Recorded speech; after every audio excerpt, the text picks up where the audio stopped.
With so many people out of work, it's easy to understand the need for extended unemployment right now. Many have been wondering why people not affected are getting stimulus checks. Well, in tonight's Rebound, we take a look at the best ways to help those turn around with that money.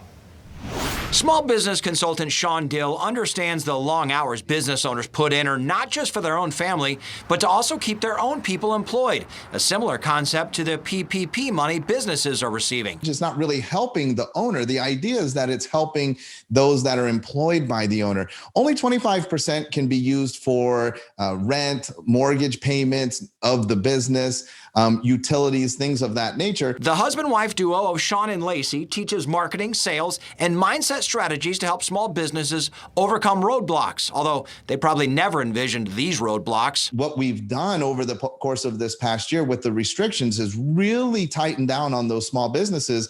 And in some cases, unfortunately, we may have dug them a hole deeper than what they can climb out of. The key to helping local businesses survive, according to Shawn, is the second part of the stimulus bills we've seen, the actual stimulus money that we regular folks are getting. Unfortunately, what has happened is because of the uncertainty, most people have just taken that money and they've sort of set it aside for savings. Shawn understands necessities take precedent, but for everyone else not focused solely on making ends meet, what we do or don't do matters. And they could take that money and they could buy a PlayStation, and that did not necessarily achieve the end goal. And failure to do that, could lead to, dire crisis in our economy where people, again, the rich are getting richer and then other people are suffering because we blocked that trickle down in essence. In using the Reagan era term from the 1980s, Shawn calls it a social responsibility that we spend our stimulus money productively. But we're trickling down the money coming from the federal government to try and help all the way down to whatever level, whatever the lowest rung is on the totem pole. So the best idea is, if possible, to take your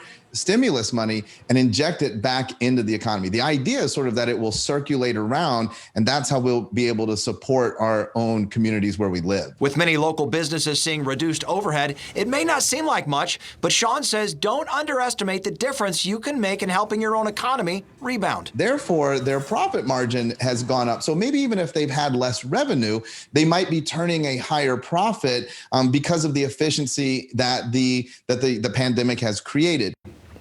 A good reminder, it is indeed stimulus money intended to stimulate the economy. For more information on Shawn's business consulting and other tips, you can check out ShawnandLacey.com. We also have a link to their website right now on our website and our mobile news.